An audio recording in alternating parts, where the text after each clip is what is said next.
بسم اللہ الرحمن الرحیم اللہم کل ولیک الحجۃ ابن الحسن صلواتک علیہ وعلی آبائہ فی ہذہ الساعۃ وفی کل ساعۃ ولیا وحافظا وقائدا وناصرا ودلیلا وعینا حتی تسکنہ ارضک طوعا وتمتعہ فیہا طویلا یا محمد یا علی یا فاطمہ یا صاحب الزمان ادرکنی ولا تہلکنی یا محمد یا علی یا فاطمہ یا صاحب الزمان ادرکنی ولا تہلکنی یا محمد یا علی یا فاطمہ یا صاحب الزمان ادرکنی ولا تہلکنی بحق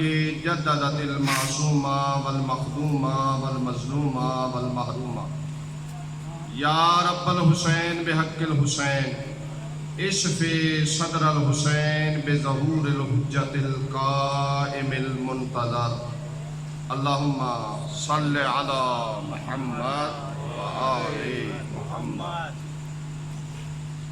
ماشاء اللہ لا حول ولا قوة الا باللہ العلی العظیم. اعوذ باللہ من الشیطان اللعین الرجیم. بسم اللہ الرحمن الرحیم.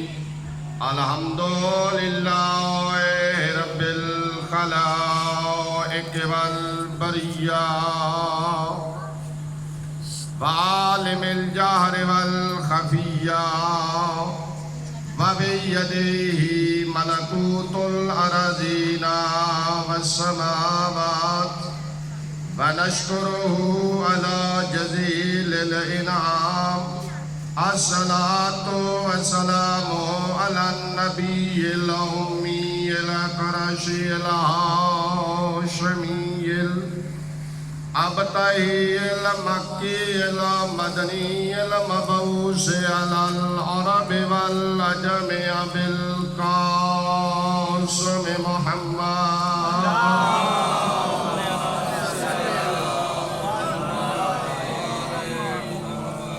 وعلی آلہ الطیبین الطاہرین المعصومین المنتجبین المنتخبین المظلومین. ولعنۃ اللہ علی اعدائہم اجمعین. اما بعد فقد قال سبحانہ وتعالی فی کتابہ المجید بسم اللہ الرحمن الرحیم. ان الشرک لظلم عظیم.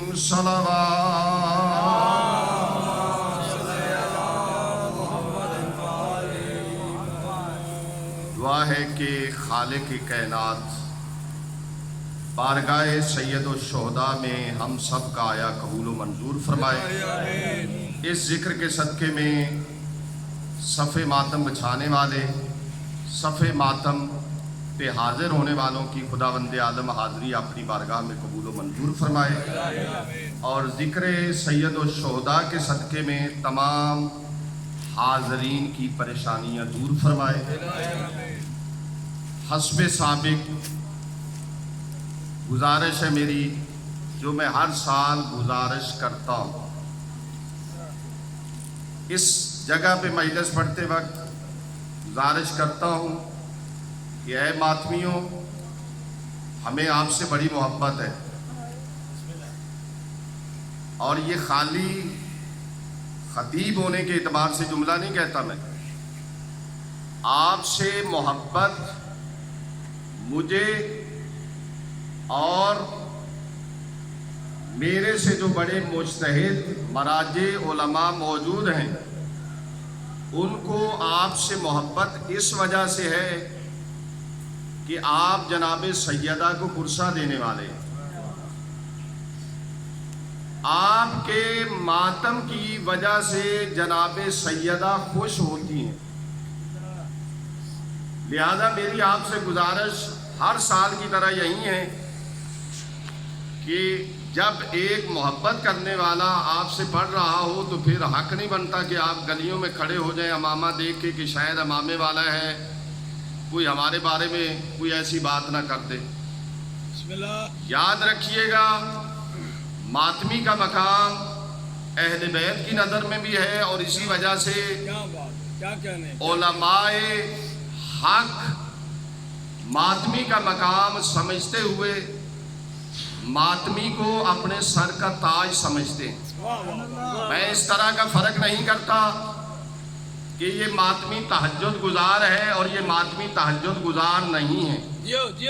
مجھے کسی کتاب میں یہ نہیں ملا، مجھے کسی عالم سے یہ نہیں ملا کہ ایت اللہ بروجردی نے حرم امام حسین علیہ السلام میں ماتم کرنے والوں کے پاؤں کی خاک کو اٹھایا تھا اور اپنی آنکھوں سے مس کیا تھا، جس کو ڈاکٹر اور طبیب لا علاج کہہ چکے تھے۔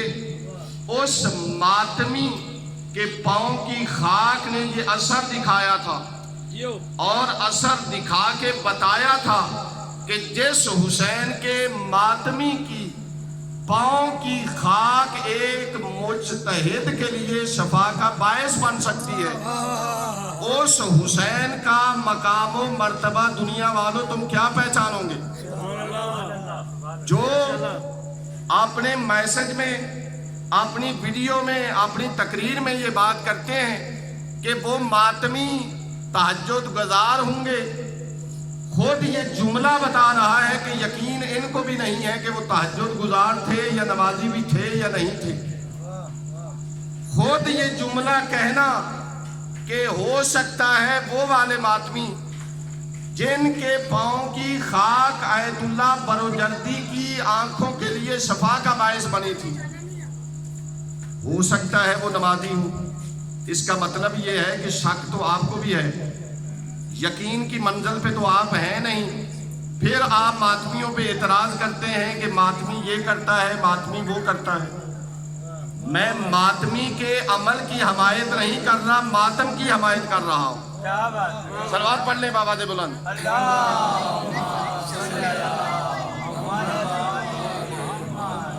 لہذا گزارش یہ ہے کہ یاد رکھیے گا ماتمی کا ایک مقام ائمہ نے بیان کیا ہے، اور اسی کے پیش نظر ہمارے علماء ماتمی کا احترام کرتے ہیں۔ اگر کوئی آج کل کے دور میں اس طرح کی باتیں کرتا ہے تو علم سے لابلد ہے، اس کو کچھ پتہ نہیں ہے۔ تاریخ کا مطالعہ کرے، کتب پڑھے، خالی فیس بک واٹس ایپ کے میسج کو حدیث بنا کے پیش نہ کرے۔ آج اگر کوئی ذاکر اور خطیب کسی امام کی حدیث پڑھ دے، توجہ ہے، آج اگر کوئی ذاکر خطیب، یہ جملہ شروع میں کہنا ضروری سمجھتا ہوں، اس کی وجہ یہ ہے کہ آج کل کے ہمارے ماتمی بھی معذرت کے ساتھ ماتمی دیکھ لیا کریں کہ کس کی فضیلت بیان کر رہے ہیں اور کس کو پسند کر رہے ہیں۔ آج ہماری صفوں میں فتنہ گر گھس چکے ہیں۔ میری اپنی قوم سے بات ہے، برادران اہل سنت ہمارے بھائی ہیں، ہم ان پہ اعتراض تو تب کریں جب اپنا گھر صحیح کر لیں۔ عزیزان گرامی، آج کل فتنہ اتنا زیادہ عام ہے کہ ایک منٹ پہلے کچھ اور سنا جاتا ہے، دوسرے منٹ بعد کچھ اور سنا جاتا ہے۔ وہ لوگ کہاں گئے جو اہل بیت کی فضیلت سنتے تھے اور ان کو پتہ ہوتا تھا کہ اہل بیت کے فضائل میں اللہ نے کیا رکھا ہے۔ اس فتنے کی طرف میں نام کسی کا نہیں لیتا منبر سے، لیکن آپ کے گوش گزار یہ کرنا چاہتا ہوں کہ آپ خود اپنے ارد گرد دیکھیے گا کہ کیا ماحول بنا ہے اور کیا ہو رہا ہے۔ ہم کہیں اسی بندے کی سپورٹ تو نہیں کر رہے۔ یاد رکھیے گا 14 معصوم ہیں، اور یہ 14 معصوم ایسے ہیں کہ جہاں پہ ترک اولا بھی نہیں. 1,01,24,000 انبیاء کے ہاں ترک اولا ہوا ہے، لیکن 14 وہ ہیں جہاں پہ ترک اولا بھی نہیں ہے. ان 14 کے بعد اگر دیکھا جائے خانوادہ اہل بیت میں تو جناب عباس ہیں. کیا کہنے مجھے جناب عباس سے محبت ہے. جو میرے سامنے بیٹھے ہیں وہ مولا عباس کے خادم ہیں. اگر کوئی جناب عباس کی توہین کرے گا تو واجب سمجھتا ہوں منبر سے بولوں اور اپنے نوجوانوں کو بتاؤں کہ دیکھیں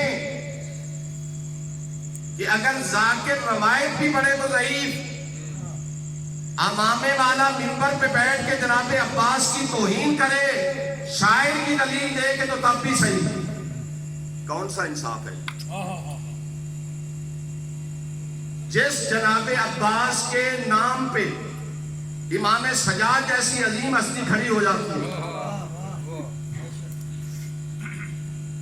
جس مولا عباس کی فضیلت آج بھی کربلا میں اجاگر ہے. ایک طرف حسین کا حرم ہے، ایک طرف سے جناب عباس کا حرم الگ سے جناب عباس کی پہچان بتا رہا ہے. ہر ایک کا کربلا میں جو کربلا کی سرزمین پہ موجود ہے، ان ہر ایک کا روزہ الگ سے نہیں بنا. ایک حسین کا روزہ بنا ہے، ایک مولا عباس کا روزہ بنا ہے. جس نے کربلا کو سمجھنا ہے اور مکہ کو سامنے رکھ کے سمجھنا ہے کہ مکہ کیا ہے اور کربلا کیا ہے تو خود پہچان لے. جس نے رسول کی اس حدیث کو سمجھنا ہے کہ یہاں پہ 70 حج کا ثواب ملتا ہے، کربلا میں 70 حج کا ثواب ملتا ہے زیارت کرنے سے، مکہ میں خانہ کعبہ کی زیارت کرنے سے 1 حج کا ثواب ملتا ہے. یہ جو لوگ پریشان ہوتے ہیں کہ یہاں پہ حج 70 کا ثواب ملتا ہے، حج کیسے ہو گیا؟ جا کے فاصلہ معلوم کر لیں. جو صفا اور مروہ کے درمیان میں فاصلہ ہے، وہیں جناب عباس اور مولا حسین کے روضے کے بیچ میں فاصلہ ہے. آپ اس کی مسافت طے کریں، چیک کریں. بے عین ہی جیسے حاجی صفا سے چل کے مروہ پہ پہنچتا ہے، جتنا یہ سفر ہے اتنا ہی سفر بین الحرمین کے درمیان میں موجود ہے. اللہ نے کس طریقے سے کربلا کو رکھا ہے. اب آپ خود دیکھیں کہ جس مولا عباس کا اتنا مقام ہے، اتنا مرتبہ ہے، اب ہمارے منبر سے اس مولا عباس کے لیے یہ جملے بولے جائیں گے کہ جیسے احرام میں چیز حرام ہوتی ہے، جیسے احرام میں چیز حرام ہوتی ہے، اگر کوئی وہ کر لے تو اس کو کفارہ ادا کرنا پڑتا ہے. نعوذ باللہ، یہ مولا عباس کی توہین نہیں ہے کہ منبر سے کہہ دیا جائے اور ہم سامنے بیٹھ کے بابا بھی کریں اور گریا بھی کریں اور صرف شاعر کا حوالہ دے کے بندہ پڑھنے والا پڑھ کے چلا جائے اور ہم بولیں ہی کچھ نہ. صلوات پڑھ لیں بابا سے بلند.